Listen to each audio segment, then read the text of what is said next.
살아계신 하나님의 말씀 시작하는 교회 주셨습니다. 한 절씩 교독하겠습니다. 또 주여 태초에 주께서 땅에 기초를 두셨으며 하늘도 주의 손으로 지으신 바라.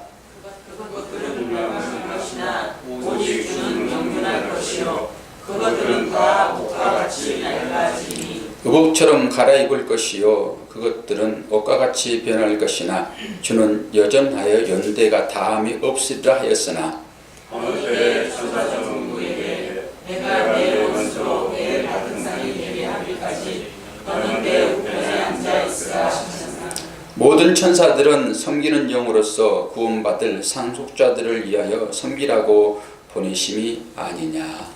아멘. 오늘의 말씀의 제목은 하나님 우편에 앉아 계신 예수 그리스도. 우리는 계속적으로 지금 예수 그리스도가 어떤 분인가에 대해서 살펴보고 있고 그분은 천사보다 우월하시다. 그런 측면에서 계속 봅니다. 사회계의 측면에서야 천사보다 아래예요. 우리가 12장을 이제 보게 되면은 천사보다 조금 못하게 주님을 지으시거든요. 그것은 사역적인 측면이지 예수님 본래적으로는 하나님이세요. 그리고 그 주님이 또 어떤 분인지 오늘 우리가 좀 더 깊이 깨닫고 우리가 어디에서 우리의 신분이 결정되는지를 보게 되면은 아주 우리가 하나님이 있는 것이 얼마나 즐겁고 삶 가운데서 그 주님을 얼마나 높이며 찬양해야 될지를 깨달아 알게 돼요. 그런데 주님이 우리 가운데 희미하니까 구약 그 주님이 그림자로 오셨잖아요. 그 주님이 이제 실제 오셔서 우리에게 보여주는 그걸 온영이라고 하죠. 온영. 그래도 불구하고 주님을 희미하게 보게 되면은 우리의 신앙도 희미해요. 확실하게 안 보인단 말입니다. 확실하게 보면은 우리는 결단하고 그 길을 걸어갈 수 있어요. 이 비전이 확실하면은 그 길을 걸어갈 수 있잖아요. 근데 비전이 희미하게 되면은 못 걸어가요. 시작하는 교회에는 다음 세대를 위하여 교회가 설립이 됐고 우리가 그 길을 기도하면서 지금 가고 있잖아요. 오늘 또 우리가 이제 데이비 때마다 그 이름을 놓고 기도하는데 민규가 뒤에 앉아 있어요. 지금 민규는 우리가 기대할 만한 그런 장래의 리더예요. 리더는 어떻게 키워주냐 그러면은 늘 앞에 서는 것을 초반부터 경험을 하게 돼요. 그리고 그렇게 경험한 자는 분명하게 하나님께서 앞에 세우셔서 일을 하게 하시는 거거든요. 우리 교회가 자원이 이제 부족하니까 교사가 부족해서 어떤 식으로 하나님 인도할지 모르겠으나 저는 민규가 뭐 한 1, 2년 내에 그 일을 감당하지 않을까라고 생각을 하거든요. 그러면서 우리는 장래에 세워질 인물을 보는 것입니다. 우리가 그 씨 가운데 거기에 가지도 있고 거기에 뿌리도 있고 그 가운데 열매 있잖아요. 그걸 알지 못하게 되면 어떻게 씨를 심습니까? 다 만들어진 것을 심습니까? 나무로. 그러지 않습니다. 씨라고 하는 것은 속에 아무것도 없는 것처럼 보이나 분명하게 그걸 아는 사람은 씨를 심어요. 그리고 경험자만 그 일을 하는 것입니다. 우리는 성경 말씀을 통해서 그 경험을 하고 있잖아요. 그래서 교회가 그 사명을 감당하는 것이죠. 이제 그런 측면에서 우리가 믿는 그 하나님이 어떤 분인가라고 하는 그 확실성, 그것을 좀 깊이 우리가 깨닫자라고 하는 것이죠. 그러면서 우리 주님은 어떤 분인가 했을 때 지난 주일날 주님은 창조자이시다. 천사는 피조물이죠. 그래서 천사보다 우월하신 그리스도에 대한 것으로 지금 우리가 말씀을 나누고 있잖아요. 그랬을 때 주님은 창조자이시다. 그럼 어디서부터 창조자냐? 그럴 때 창세기 1장 1절입니다. 여러분 다 외우시죠? 창세기 1장 1절. 한번 외워볼까요? 시작. 뭐 끝났어요? 태초로 이거요? 다시 한번 시작. 예. 태초에 하나님이 천지를 창조하신다. 이 말씀 앞에 모든 것들이 이루어집니다. 이 말씀 가운데 성경 66권이 다 들어있습니다. 그리고 이 말씀 가운데 우리의 인생이 들어있습니다. 태초에 하나님이 천지를 창조하시니라. 오늘 우리 아이들에게 주어지는 말씀도 이 말씀이에요. 신기하게 같이 가는 거거든요. 목사가 뭐 일부러 맞힌 건 아니고 같이 갑니다. 우리 아이들은 원어로 외웠어요. 아침에 원어로. 지난번에 한번 원어로 다 외웠거든요. 그 가운데 들어있죠. 그리고 여기에는 예수 그리스도가 등장하지 않잖아요. 태초에 하나님이 천지를 창조하신다 그랬을 때 하나님만 등장하죠. 우리는 그 하나님이 예수라는 걸 이제 고백할 수 있죠. 어디서 그걸 확인할 수 있습니까? 요한복음에서 확인할 수 있습니다. 요한복음. 띄워드릴게요. 요한복음 1장 1절 3절 말씀. 태초에 말씀이 계시니라. 이 말씀이 하나님과 함께 계셨으니 이 말씀은 곧 하나님이시니라. 그가 태초에 하나님과 함께 계셨고 만물이 그로 말미암아 지은 바 되었으니 지은 것이 하나도 그가 없이는 된 것이 없느니라. 여기 정확하게 나오죠. 예수 그리스도. 이분이 창세기 1장 1절에 하나님이십니다. 뭐라고 말씀하시죠? 만물이 그로 말미암아 지은 바 되었다고 하는 거예요. 그러니까 지은 것이 하나도 그가 없이는 된 것이 없느니라. 요한복음에서는 이렇게 분명하게 그분이 하나님이다 말씀하셨고, 창세기 1장 1절에는 엘로힘이라는 단어를 쓰고 있지만은 바로 그분이 예수님이세요. 그러니까 우리가 천사보다 우월하신 예수님에 대하여 지금 조명하고 있잖아요. 그런데 이 히브리서 한번 볼까요? 2장 7절 봅시다. 2장 7절. 뭐 다음에 이제 이거 볼 건데요. 1장 1절에서 2장까지 전부 다 천사보다 우월하신 그리스도에 대한 거예요. 2장 7절 보니까 뭐라고 말씀하시죠? 한번 같이 읽읍시다. 시작. 그를 사실 동안 천사보다 못하게 하시며 영광과 존귀로 하늘 씌우시며. 그가 누구죠? 예수 그리스도예요. 예수 그리스도를 잠시 동안 천사보다 못하게 지으셨다라고 하는 것입니다. 이게 사역적인 측면에서 예수 그리스도예요. 근데 이분이 곧 오늘 창세기 1장 1절과 요한복음에 나오는 하나님이세요. 그렇게 보셔야 돼요. 그리고 그분이 우리의 주님이시다고요.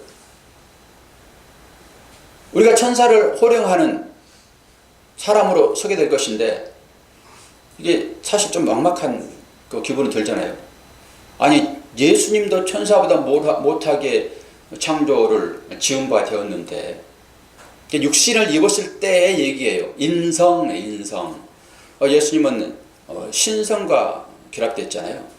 그런 측면을 생각할 때 하나님이시죠. 그러나 우리가 똑같은 인성을 입으셨다고요. 그 인성은 천사보다 우월하지 못해요. 우리가 그런 사람들인 것이죠. 그런데 오늘 말씀을 보겠지만은 천사가 우리를 섬기게 됩니다. 그것이 우리한테 기쁨이에요. 그것이 소망이에요. 천사는 죄가 없지요. 그리고 지난번에 즐거움의 기름이라고 하는 그러면서 아론의 수염에 흘러내리는 기름에 대한 연합을 설명했잖아요. 형제와 동거함이 어찌 그리 즐거움인가 라고 하면서 교회 공동체가 어떤 것인지, 그 안에 우리가 연합됐다라고 하면서 교회는 예수 그리스도를 머리로, 우리는 지체로, 이것을 한 몸이다 얘기하죠. 그러니까 우리는 독자성을 주장할 수 없습니다. 교회는. 그러니까 개인을 주장할 수 없어요.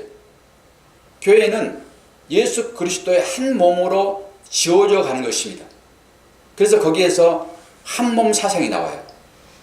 한 몸 사상. 제가 잠깐 예배를 시작하기 전에 기도를 하는데 생각이 어떻게 시작을 하면은, 이 시대의 수많은 교회들이 이 시간에 사실 예배 드리고 있을 거라 들지요. 동방 이쪽에서는 다. 서방하고 좀 다른 측면이 있잖아요. 시계적으로 봤을 때. 그러면은 하나님이 모든 교회들이 드리는 예배를 지금 받으시죠. 거기에는 뭐 규모가 큰 교회들 있을 수 있고 규모가 작은 교회들 있을 수 있고, 그리고 가정에서 사실 임대료 때문에 교회를 설립하지 못하고 가정에서 가족과 함께 예배드리는 그러한 목사님들도 계실 거란 말이죠. 그러면 어느 예배를 하나님께서 받으실까라고 생각하니까 우리 모두는 하나의 건반이다 생각했었어요. 함께 예배드리는, 이 시간에 예배드리는, 11시에 예배드리는 모든 교회는 하나님께서 예배를 받으시는데 각자마다 다른 화음들을 내잖아요. 분당 모 교회 같은 경우에는 제가 가봤더니 아주 천상의 소리 같은 화음이 나와요. 그러면서 감정을 확 끌어올리죠. 그런데 작은 교회들은 그런 어떤 감정을 끌어올릴 만한 그런 분위기는 안 되잖아요. 그럼에도 불구하고 하나님은 모든 예배를 받으시는데 그 예배는 곡 피아노의 건반처럼 그런 역할들을 한다라고 하는 것입니다. 그래서 조화를 이루어서 한 통으로 하나님 예배를 받으시지, 큰 교회에만 뭐 화음이 즐겁고 딱 아름다우니까 예배를 받으시고 아주 작은 교회는 예배를 안 받으시고, 하나님은 전혀 그러신 분이 아니시다. 하나님은 모든 사람들의 예배를 통으로 받으신다라고 하는 것이죠. 그러면서 우리는 그리스도 안에서 한 지체다, 이런 생각들을 해보았습니다. 그러면서 오늘 10절 시작이 되는데 위에 글자 하나가 선명하게 떠오르죠. 어떤 글자입니까? 또예요. 또. 이것은 또한 역시 이렇게 번역할 수도 있는데 앞부분과 뒷부분을 같이 얘기하는 거예요. 1장 4절에 어떤 말씀이 있죠? 그가 천사보다 훨씬 뛰어남은 그들보다 더욱 아름다운 이름을 기업으로 얻으심이니, 이게 지금 앞부분입니다. 그러니까 천사보다 뛰어난 예수 그리스도를 계속 지금 우리가 4주에 걸쳐서 얘기를 했잖아요. 그러면서 오늘 또 다른 천사보다 뛰어난 그리스도를 얘기하겠다라고 하는 거예요. 그러면서 그 천사보다 뛰어난 그리스도는 모든 피조물보다 탁월하시다. 그것은 곧 창조자다, 이런 얘기예요.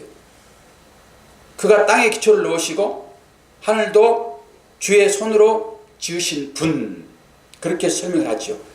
그리고 이제 11절과 12절이 같은 의미가 있고요. 그리고 13절과 14절이 같은 의미가 있어요. 11절 보게 되면 그것들은 멸망할 것이나 오직 그는 영존할 것이요, 그러면서 의복처럼 낡아질 것이다. 그러니까 하나님께서 하나님의 능력으로 만든 모든 피조물들은 다 낡아질 것이다, 그러는 것입니다. 우리 의복도 그러잖아요. 다 낡아질 것이다. 거기에 비해서 주님은, 그리스도는 영존할 것이다. 이 대비를 지금 시키고 있죠.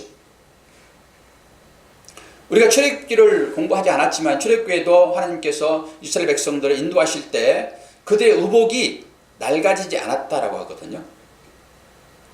그럼 여러분들은 그걸 어떻게 해석합니까? 초자연적인 하나님의 역사가 있었다라고 보십니까? 그렇게 말해도 성경이 우리한테 주는 교훈은 그거니까. 그러나 그것보다 저는 더 훨씬 더 이런 측면이라고 생각을 해요. 실제로 의복이 낡아졌냐 안 낡아졌냐 보다는 하나님께서 그들과 계속 함께 하셨다라는 것에 초점이 있다. 과학적으로 그걸 뭐 따져서 진짜 낡아졌니 낡아지지 않았니 이걸 따질 것이 아니라 하나님이 계속적으로 함께 계셨다라고 보는 것이 확실해요. 하나님은 예수님이 계셨을 때는 그런 초자연적인 기적들을 베푸셔서 하나님의 일을 하셨으나 성경이 정경으로 완성된 이후에는 하나님은 그렇게 기적 같은 것을 일으키지 않는다고 저는 봐요. 물론 하나님의 큰 역사 가운데서 그거를 우리가 무시할 수 있나요? 그렇지만은 자연을 거스르면서까지 하지 않는다고요. 성경을 잘못 오해하게 되면은 하나님이 그러셨으니까 우리도 하나님의 자녀이고 예수님의 동생이 되었으니까 우리도 그런 능력이 있겠지라고 기도 한 3박 4일 금식 기도하고 안 되면 한 40일 금식 기도하고 무리를 걸어보세요. 그렇게 신앙생활 하는 사람들이 있었잖아요. 그래서 악어 밥이 되기도 하고. 주님 십자가에 달린 고통을 너무나 은혜스러워서 본인도 십자가에 못 박아서 죽는 사람이 있습니다. 지금도 그런 사람이 있어요. 그러니까 하나님을 문자적으로 믿게 되면 그런 행동이 나와버립니다. 그걸 말하고 있을까요? 저는 주일날 아침에 하나님의 그 어떤 은혜를 경험을 하는데 아침에는 그런 생각이 확 들어와요. 하나님께서 인간을 지으시고 후회하셨다는 말이 나옵니다. 하나님이 인간을 지으시고 후회하십니다.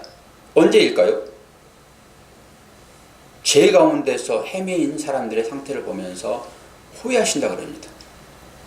근데 하나님이 후회하신 일을 하실까요? 그 표현은 신인 동형론적 표현이라고 신학적으로 얘기를 해요. 인간의 마음을 가지고 하나님께서 표현한 표현의 방법인 것이지 하나님이 후회하는 일을 하실까요? 우리의 삶을 보면서 하나님께서 자세히 들여다보게 되면은 후회를 몇 번이나 할 것 같습니까? 맨날 하나님은 후회하실 거예요. 맨날 후회하실 거예요. 제가 어떤 성도를 생각하면서 그런 생각을 하나님 마음을 이렇게 봤는데요. 하나님은 하나님의 자녀들이 늘 하나님께 머물기를 원하시죠. 하나님께 머무는 것은 우리의 삶이 예배일 수도 있고 또한 특별하게 우리가 공동체로 모이는 이 예배를 하나님께서 아주 기뻐하시죠. 일주일이 여러분 몇 시간입니까? 그 계산을 했어야 되는데 내가 계산 못했네. 일주일이 몇 시간이죠? 수학 잘하는 수학 선생님 안 계세요? 일주일이 몇 시간이죠? 168시간. 맞죠? 168시간을 하나님께서 우리에게 주셨습니다. 근데 하나님은 그 중에서 몇 시간 정도를 원하실까요? 성경에서 말하는 10분의 1이라고 그러면은 16시간, 17시간, 16시간 될 것입니다. 그래서 10분의 1을 하나님께 드리는 것이 맞지요? 구약적인 의미로 본다 하게 되면은. 또 여러분의 삶 가운데 하나님께 몇 시간을 드립니까? 하나님은 예배 가운데 여러분들의 모임을 받으신다고 저는 보았을 때 과연 168시간의 시간을 선물을 받은 여러분은 하나님이 기뻐할 만한 삶으로 몇 시간 정도 드립니까? 하루에. 일주일에 한 번 예배 들으신 분은 예를 들어서예요. 가령 일주일에 한 번 예배를 들으신 분은 그것도 오전만 잠깐 예배 들으시는 분은 1시간 반 정도 하나님께 드린다라고 생각하게 되면은 답이 나오죠. 저는 아침에 그런 생각을 해봤어요. 하나님께서 우리들에게 인생을 주셨는데 그게 시간인 것이고 그럼 우리들은 하나님이 기뻐할 만한 자의 삶을 살아야 되는데 몇 시간을 드리는가 하나님께. 그랬을 때 드리는 시간이 별로 없더라고요. 하나님은 간절하게 자녀를 부르시고 찾는데 일상생활에서야 뭐 그렇지만은 어떤 시간을 정해놓고 나오기를 원할 때 하나님이 안 나오시는 그 자녀들을 보면서 어떤 마음이 했을까? 이것이 어쩌면 후회함이 아닐까라고 생각을 했어요. 그래서 아내한테 제가 그런 질문을 했죠. 하나님께서 인간을 지어놓고 후회를 했는데 그 후에 하나님께서 어떻게 하셨죠? 그랬더니 그래서 노아의 홍수가 있었지요. 그래서 노아의 홍수가 있었지요. 그런 얘기를 하더라고요. 그래서 하나님의 공의만을 그거는 보는 것입니다. 근데 하나님의 사랑은 노아를 부르십니다. 다 죽여야 되는 것입니다. 후회했다라고 하는 측면에서 보게 되면. 그런데 하나님은 거기에서 노아의 가족을 살리는 거거든요. 이 측면이 훨씬 더 강하게 부각이 되죠. 야, 내가 하나님의 후회할 만큼의 삶을 정말로 살고 있는데 하나님 어떻게 그 가운데서 노아의 가족을 불러내듯이 우리를 살리시는가? 그런 생각이 들으니까 마음에서 기쁨이 나죠. 하나님은 후회하실 정도로 인간 지으심을 한탄하시면서 어떻게 그 가운데서 당신의 사랑을 거기에 또 드러내는가? 이게 노아 홍수입니다.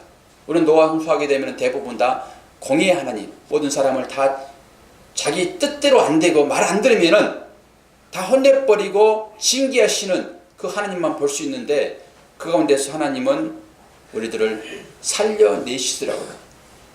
그분이 바로 그리스도예요. 그러니까 그 그리스도를 보자라고 하는 거예요. 그 사랑이 얼마나 큰지를 우리가 히브리서를 통해서 한번 더 적나라하게 한번 보자는 거예요. 그 사랑이 얼마나 큰지를. 그냥 공의의 하나님으로만 우리는 생각하지 말고 그 가운데서 사랑을 베푸시는 그 하나님. 근데 그 하나님이 어떻게 말씀하시죠? 연대가 다함이 없다라고 해요. 연대가 다함이 없다. 12절 그러잖아요. 나 주는 여전하여 연대가 다함이 없으리라 하였으나. 모든 피조물들은 하나님께서 전부 낡아지게 할 것입니다. 우목처럼. 그러나 하나님께서 사랑하시는 당신의 아들은 그 연대함이 없다고요. 낡아지지 않다고요. 그게 영원하다 이러는 거예요. 그러면 예수 그리스도만 영원합니까? 우리가 그 안에 들어있기 때문에 우리도 영원한 거예요. 그걸 보시자고요. 그걸. 그래야지 나의 자존심이, 나의 자아가 어디에 있는지, 나의 정체성이 어디에 있는지가 분별해지죠. 모든 피조물은 다 없어질 것입니다. 여러분이 아무리 여러분의 가치를 높이는 그 어떤 것을 가지고 있다 하더라도 그것은 시간 되면 다 없어진다니까요. 그 얘기를 지금 하고 있는 거예요. 의복처럼 나가질 것이다. 근데 거기에 반해서 예수 그리스도는 뭐예요? 연대가 없으시다 얘기를 하고 있어요. 그분만이 우리의 주님이세요. 그분만이 우리의 하나님이세요. 그러면서 13절, 14절을 보게 되면은 그리스도와 천사가 다시 대조가 되지요. 그러면서 내 원수로 발등상 되게 하기까지 너는 내 우편에 앉아있으라 이런 얘기를 해요. 그리스도는 중보자로서 왕과 제사장으로 성도께만 복종을 합니다. 이 부분을 다음에 가가지고 다시 한번 얘기할 건데 12장에 또 나와요. 이 부분이. 제가 아침에 일어나가지고 일찍 일어나가지고 히브리서를 다시 한번 통독했잖아요. 1절부터 13절까지를. 혹시 여러분 제가 지난번에 히브리서를 공부한 여러분들이요, 히브리서만이라도 일독을 좀 하시고 설교를 들읍시다 라고 여러분들에게 강권을 했는데, 혹시 여러분 히브리서 한번 읽어보신 분 계세요? 전체를 읽어보셨어요? 읽어보셨어요? 2번 읽으셨군요. 3번 읽으셨군요. 손 안 들지만. 그러니까 우리가 하나님의 말씀은 우리의 입에 꿀처럼 달달하고 하는 말씀이 통독할 때만 여러분들이 느끼는 것입니다. 여러분들은 여러분의 육의 양식을 위해서는 얼마나 분주하게 사세요? 우리가 그래서 건강을 유지하잖아요. 그와 반면에 우리는 이 영의 양식을 말씀으로 보게 되면은 이 말씀을 여러분들이 얼마나 섭취하는가가 중요해요. 그래서 제가 통독을 지금 권유하고 있고, 저도 100% 여러분처럼 그렇게 통독을 못해요. 저는 성경 책 속에 파묻혀 살죠. 책을 접하더라도 전부 하나님 말씀에 대한 책을 보는 것이니까 통독을 쭉 하지는 못하지만, 그래도 저는 매월 새롭게 시작을 해요. 다는 못하더라도 못하면 새롭게 시작을 해요. 맥체인 성경 통독이 그래서 좋아요. 따라가려면 힘듭니다. 그럼 여러분들이 새롭게 시작을 자꾸 하세요. 하다 보면은 그게 습관이 되고, 야, 이 말씀이 여기에 있었구나. 아, 설교 듣던 말씀이 여기도 있네? 그러면서 여러분들이 그걸 양식 삼아서 이 험난한 시대, 이 세상을 이겨낼 수 있을 것입니다. 바로 그리스도가 누군가라고 하는 것이 14절에서 13절에 그대로 나와 있죠. 그러면서 모든 천사들은 보내는 영으로서 구원받을 상속자들을 위하여 섬기라고 보내심이 아니냐. 바로 이거죠. 우리는 섬기는 자보다 섬김 받기를 원하잖아요. 실제적으로 섬기는 그 자리는 어려운 거예요. 그런데 천사가 어떤 분이냐 그랬을 때 천사는 사역적인 측면에서 예수 그리스도보다 위에 있다고요. 아까 봤잖아요. 언급했잖아요. 그런데 그 천사가 예수를 수종들어요. 그리고 예수 안에 있는 우리를 수종든다고요. 천사의 존재는 죄가 없습니다. 물론 그 마귀도 천사가 하나님의 명령을 거역하여 마귀 된 것, 그거 빼놓고 성경에서 하나님의 사자로 활동하는 그 천사는 죄가 없어요. 그리고 그 천사는 하나님의 신적 권위, 능력이 다 있습니다. 그런데 피조물인 우리, 아담으로부터 죄를 전가받은 우리의 삶은 나올 거라고 하게 되면 죄밖에 없습니다. 우리의 모든 삶은 죄덩어리입니다. 여러분 성경에서 살인하지 말라 이거 하나만 예를 들어서 설명해 보자고요. 실제적인 것은 생명을 끊는 것입니다. 코에 호흡을 끌어내는 것이 살인입니다. 이 살인하지 말라 했을 때 그것이 살인이에요. 그래서 그 살인하는 자는 똑같이 그 생명을 앗습니다. 율법이. 근데 예수님께서는 다시 말씀하시죠.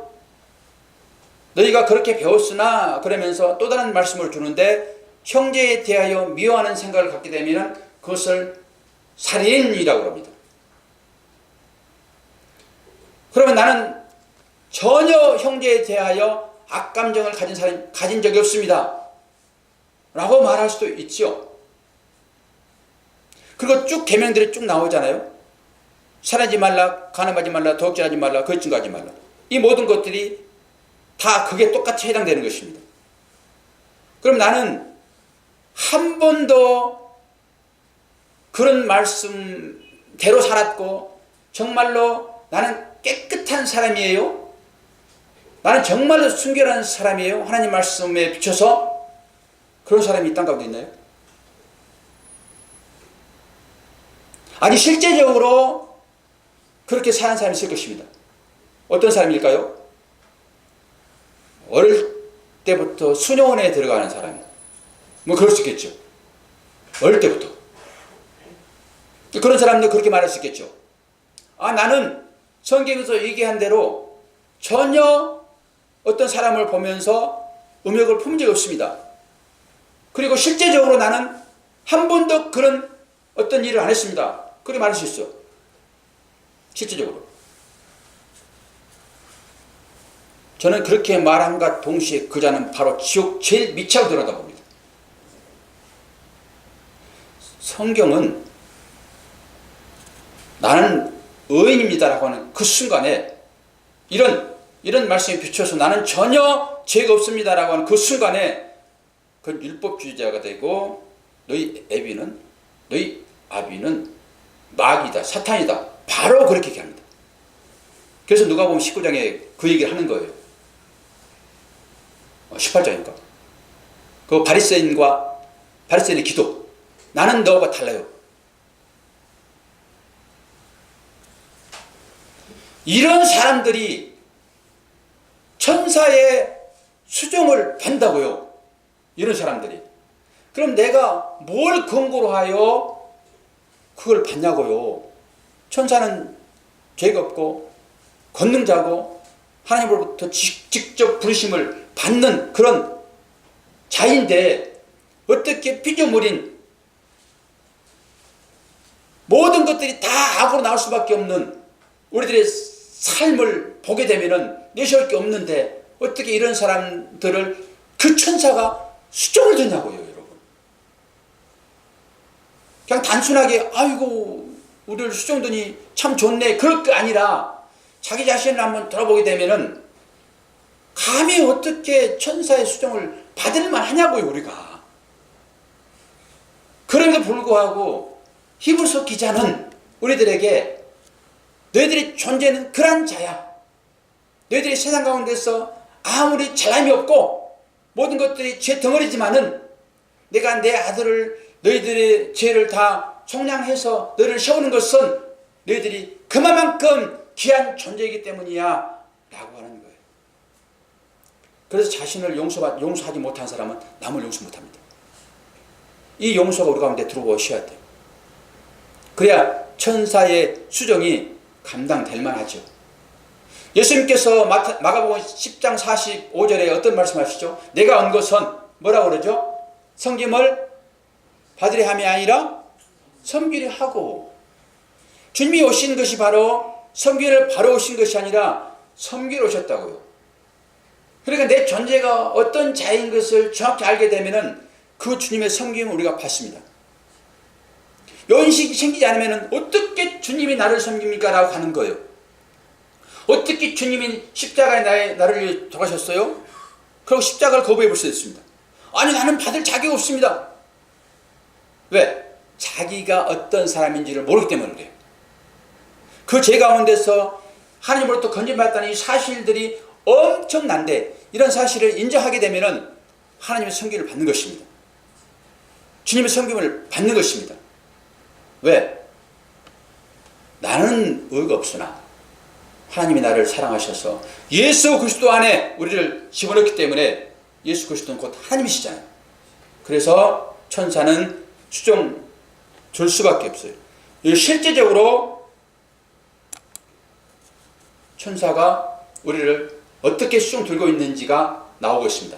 이사야서 33장 7절. 여호와의 천사가 주를 경외하는 자를 둘러 진치고 그들을 건지시는도다. 실제 천사가 주를 경외하는 자, 우리 믿는 사람, 성도들, 여러분들은 지금 빛비침이 없기 때문에 천사가 우리를 돕고 있는지를 못 봅니다. 지금 우리가 빛을 통해서, 이 육안의 빛을 통해서 사물을 분별하잖아요. 우리의 영도 진리의 빛이 비치게 되면은 이게 보인다니까요, 실질적으로. 그런 사람들이 극히 드물겠죠. 성경은 그 얘기를 하고 있습니다. 또 다른 신뢰가 있습니다. 마태복음 4장 11절, 예수님께서 40일 금식하시고 마귀에게 지금 시험받은 때잖아요. 이에 마귀는 떠나고 천사들이 나와서 수종되니라. 보십시오. 분명하게 지금 예수 그리스도를 천사들이 수종 들잖아요. 당연히 우리도 그리스도 안에 있기 때문에 천사들이 수종 들을 거라고요. 말씀을 더 보겠습니다. 실제 일어났던 일이죠. 열왕기하 6장 15절 17절. 하나님의 사람의 사원이 일찍 일어나서 나가보니 군사의 말과 병거가 성읍을 에워쌌는지라. 그의 사원이 엘리사에게 말하되, 내 주여, 우리가 어찌하리이까 하니 대답하되, 두려워하지 말라. 우리가 함께한 자가 그들과 함께한 자보다 많으니라 하고 기도하여 이르되, 하나님이여 원하건대 그의 눈을 열어서 보게 하옵소서 하니, 여호와께서 그 청년의 눈을 여심해 그가 보니 불말과 불병거가 산에 가득하여 엘리사를 돕더라. 이 엘리사는 선지자입니다. 그 당시에 아람 왕이 이스라엘을 치려고 매복자만 숨기게 되면은 귀신같이 이스라엘 왕이 그걸 알고 거기 안 갑니다. 그것은 누구 때문이냐 그러면 엘리사 때문이에요. 엘리사가 계속 얘기를 해주거든요. 그러니까 아람 신하가 거기는요, 왕의 침상에서 일한 일까지도 다 알아요. 왜? 엘리사가 있거든요. 그렇게 얘기합니다. 근데 엘리사를 죽이기 위하여 이 아람 왕이 그럼 없애면 되겠네. 그리고 지금 군대를 보냈습니다. 그러니까 엘리사 신하 종이 누구예요? 게하시야, 게하시. 게하시가 기겁을 해가지고 우리 죽게 생겼네요. 그러니까 지금 엘리사가 기도하면서 이 사안의 눈을 열게 해달라고 기도한 내용입니다. 그랬더니 어떻게 해요? 하나님께서 사안의 눈을 확 여니까 그 아람 군대 위에 불병거와 불말을 타고 있는 천사들이 무리가 있더라는 거 아닙니까 지금. 눈이 열리지 않으니까 못 보는 거예요. 다른 얘기로 우리가 믿음이 약하니까 아람 군대가 오는 다양한 것들에 주눅이 드는 거예요. 별거 아닌데 천사가 우리를 보호하고 있고 지키는데 우리는 천사를 못 보니까, 다른 말로 하면 믿음이 없으니까 그것이 나를 죽일 거다라는 생각하는 거예요. 그러니까 두려움이 찾아오죠. 천사가 우리를 수청드리는 것이 바로 이러는 것입니다. 우리의 신분이 지금 여기에 있다고요. 다른 말씀 보겠습니다. 창세기 19장 16절 15절부터 봅니다. 동틀 때 천사가 롯을 제초가 이르되 일어나 여기 있는 내 아내와 두 딸을 이끌어내라. 이 성의 죄악 중에 함께 멸망할까 하노라. 그러나 롯이 지체하며 그 사람들이 롯의 손과 그의 아내의 손과 두 딸의 손을 잡아 인도하여 성 밖에 두니 여호와께서 그에게 자비하심을 더하심이었더라. 우리는 죄악 가운데서 죽을 수밖에 없어요. 이게 소돔과 고모라잖아요. 거기에 우리는 살고 싶잖아요. 우리의 모든 기쁨을 줄 수 있는 환경이니까 거기 살고 싶잖아요. 그런데 거기는 멸망의 자리예요. 이게 바벨론입니다. 우리 계시록을 다 배웠기 때문에 이런 부분들은 쉬워요. 거기에서 천사가 어떻게 해요? 이들을 구해냈잖아요. 여러분, 그러니까 걱정할 필요는 별로 없어요. 기도만 잘 하시면 돼요. 신약은 넘어옵니다. 사도행전 12장 6절에서 9절. 헤롯이 잡아내려고 하는 그 전날 밤에 베드로가 두 군인 틈에서 두 사슬에 매여 누워 자는데 파수꾼들이 문 밖에서 옥을 지키더니 호련히 주의 사자가 나타나며 옥중에 광채가 빛나며 또 베드로의 옆구리를 쳐 깨워 이르되 급히 일어나라 하니 새 사슬이 그 손에서 벗어지더라. 천사가 이르되 띠를 띠고 신을 신으라 하거늘 베드로가 그대로 하니 천사가 또 이르되 겉옷을 입고 따라오라 한데 베드로가 나와서 따라갈새 천사가 하는 것이 생시인 줄 알지 못하고 환상을 보는가 하더라. 실제입니다. 이 실제가 우리의 실제입니다. 여러분, 이것을 믿으시기를 축원합니다. 그래 담대해져요. 그래야. 기도하겠습니다. 하나님 아버지, 일상 살면서 많은 힘들고 어려운 상황들이 있는데 우리는 그때마다 좌절하고 낙망하고 소망을 잃어버린 것 같은 삶 가운데 우리 있습니다. 오늘도 이 말씀이 분명하게 우리의 마음에 각인되어져서 어떤 경우라도 하나님은 당신의 택한 자녀들을 천사를 동원하여 지키시다고 이 사실들을 알기를 원합니다. 또한 우리의 삶 가운데 그런 일들을 우리는 경험합니다. 우리 눈으로 보지 않으나 믿음으로 분명하게 보는 것은 하나님께서 우리의 머리카락까지 다 쉬시며 우리의 삶을 인도하십니다. 그때마다 다시 한번 고백하게 도와주시고 그 하나님이 우리의 삶과 함께함을 고백하여 감사로 나올 수 있도록 축복하여 주옵소서. 예수 그리스도 이름으로 기도하옵나이다. 아멘.